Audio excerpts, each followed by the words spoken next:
What's up guys, as you all know I have two bikes, one single cylinder oil cooled 300cc Honda CB300F and one 457 liquid cooled twin cylinder Aprilia RS457. So I thought I'll just rev them out and you tell me which one sounds better.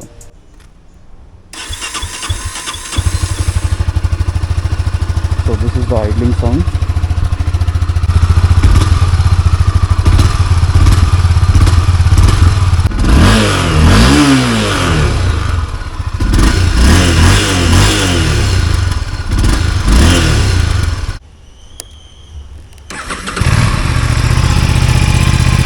The idling sound.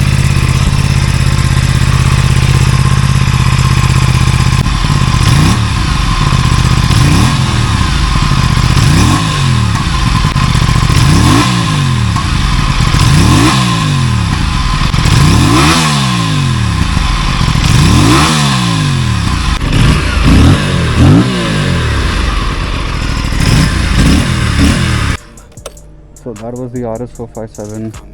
I personally like both because both of them have their own charm. Let me know what you liked in the comment section down below. Until my next video, take care.